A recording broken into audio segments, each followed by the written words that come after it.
Have a look at the Shell Helix grid, and this is how they line up in the Formula Fords. Adam Macro off pole position alongside Philip Skyfleet, Rodney Forbes and Dougal McDougall. They share row 2. Keep in mind, this is the finishing order from a race yesterday. Row 3, Tim Lee and Christian Jones in the spectrum. Row 4, Justin Cotter and Steve Owen. We go back to row 5, Sam Oliver and Robert Jones. Row 6 is Greg Woodrow and Ashley Seward.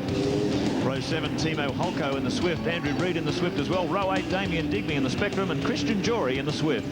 Back to row 9, Peter Hill and Daniel Richard. Then we go back to row 10, it's Tom Severi and James Sutherland. Row 11 is Stelio Pizzi and Nicholas Graham Bogue. Row 12, Paul Marlin and Robert Miller.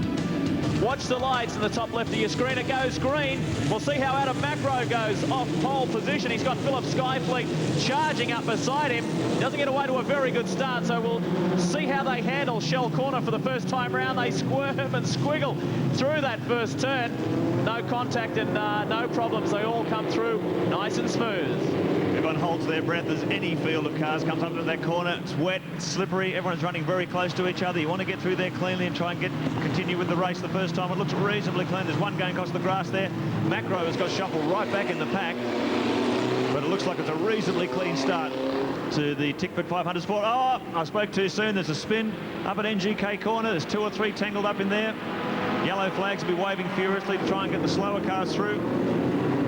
Can't see a number on that car. There's 2 of them tangled up there. Obviously, Marshall's rushing in to try and get them back in the action before the field comes around next time. 62 is one of them. Greg Woodrow getting tangled up, and 43 was the other car. That's Robert Jones. So those 2 guys having a rather unpleasant start. We'd like to welcome Formula Ford ace Marcus Ambrose into the commentary. Marcus, you've had a great year, finished second in the Australian Championship. Pretty tough conditions for the boys out there. Absolutely, this is pretty treacherous conditions for these little Formula Fords. First time on the circuit this morning, they don't get any time for a warm-up, so it was pretty good that they all got through the first corner pretty safely. How dramatically you got to change the setup on the car for wet conditions, Marcus? Because I know these cars run a controlled tyre. So how much have you got to change the chassis to work on a wet road? Well, I find that once you get a pretty good balance with the vehicle, in wet or dry, the car is fairly good. As long as it's balanced, it doesn't do anything too silly, understeer or oversteer. We soften the car up a little bit with our shock absorbers and our roll, but nothing too major. Whoa! There was a big attack come up the inside, crunch into the Armco wall. That's just an indication of how slippery this road is. That part of the track has been resurfaced. I think it was Philip Skyfleet. Greg Ritter's gone as well. So Skyfleet and Ritter both in trouble. Coming into that corner, that braking area has recently been resurfaced before this meeting. And apparently when a new bit of bitumen goes down, there's a lot of oil in the content, the makeup of that bitumen that comes to the surface in the wet, that's making it very, very slippery. It's catching guys out all the time. 2 of the front runners there. Greg Ritter, there he is on screen in the Clipsal entry. And Philip Skyfleet, who incidentally set a new lap record here at Sandown International yesterday afternoon, have had both had off Skyfleet's very spectacular. Marcus, that's pretty tough going as we watch Christian Jones battle it out up the back straight. Absolutely, you can see that Philip locked up his rear brakes and braking on the new bitumen. Obviously, it's very, very greasy. It's caught these guys out quite early in the session. Let's have a look at the HSV replay. Another drama coming onto the main straight that time around too. Car 98 in all sorts of trouble. They're just getting the power on Hoynville, I think it was. Number 60 behind too is Leanne Ferry, the only female in the race. So that's a shame for Leanne. She's had a tough weekend. Yeah, a bit of a baptism of fire under these conditions. Very, very tough work. With the experienced guys going off. Here is 27, Christian Jones. He's currently sitting in 3rd position with number 8, Dougal McDougall in the French-built McGale chassis, challenging him from behind. And our pole sitter, Adam Macro, further then back in 5th position. You'll find that he's in fact in 4th because Skyfleet was running in top 5 last lap around, and he exited in very fast fashion. So we've had a change of order with all those cars coming off. There's our race leader, Christian Jones in the Spectrum. 2nd place, McDougall in the McGale chassis. Macro now up to 3rd. He's putting in a good fight back here after that terrible start. And it's Owen and Reid. Forbes back to 6th. Cotter. Timo Holko, who spun on the warm-up lap. He's recovered too. Saywood and Lee. And Marcus, we should say, why aren't you out there? Well, it's quite simple. All my equipment's been sold. I finished for the season here in Australia. I packed my bags to go to England in a couple of weeks, so I'm here as a spectator today and really enjoying watching these races. Now, you'll be representing Australia, I believe, in the Formula Ford Championship, the Formula One Championship of Formula Fords. That'll be a great experience. Yeah, it should be great. It's called the Formula Ford World Finals. All the drivers from all over the country compete, and I'm really looking forward to the experience. There's your Shell Helix race score. It goes all the way back to 10th, Tim Lay in 10th position. He's doing a good job now. The man who pipped you for the Australian Formula Ford Championship this year, Garth Tanner, I believe Garth's going over as well. I'm not too sure about Garth. He told me he was 70% sure he was going to make it across. So if he does go across, I really think that he'll do quite well.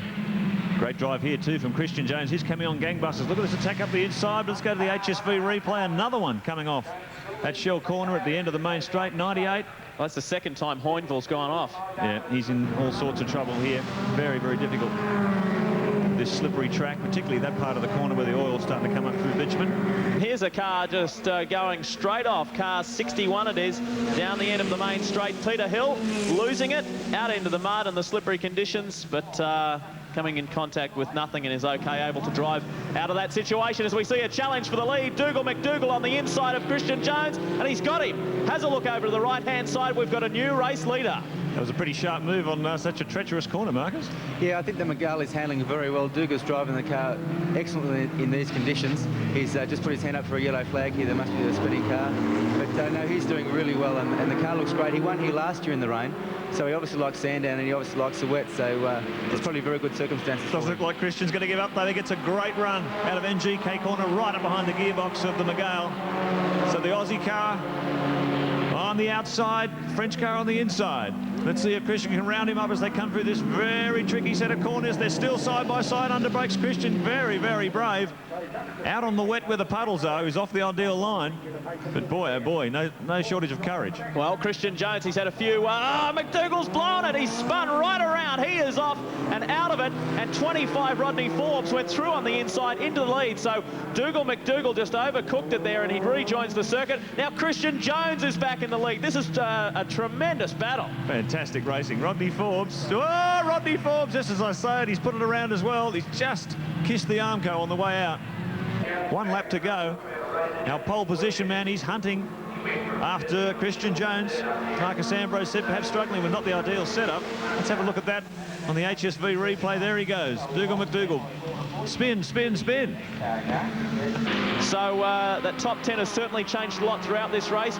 Christian Jones will be very pleased with his efforts if he can remain where he is right now. Because this man, Adam Macro, is going to be another youngster to watch next year. Just 17 years of age. Can you believe the age? Running the Spectrum 06 owned by George and Liz Stockman. And he's already won 2 Australian karting titles, the Junior National Lights in 92 and the Junior International in 95.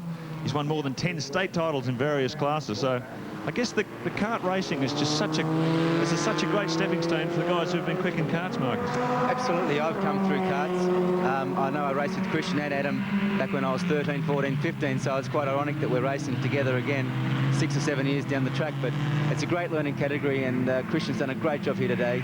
He's been very forceful, but safe and steady.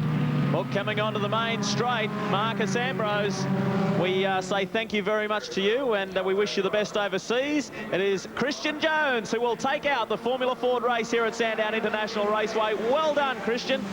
Checking the final placings on the Shell Helix race score for you. What a great Formula Ford race. Well done to young Christian Jones, in for the win. Adam Macro picked up second ahead of Justin Cotter. He did hang in there for third. Dougal McDougall in for fourth, and Timo Holko in fifth. Remind too, that's a 1-2 for the Aussie Spectrum manufacturer. Ashley Seward in 6th position, Rodney Forbes in 7th, Tim Lay in 8th, Robert Miller in 9th, and rounding out the 10, Sam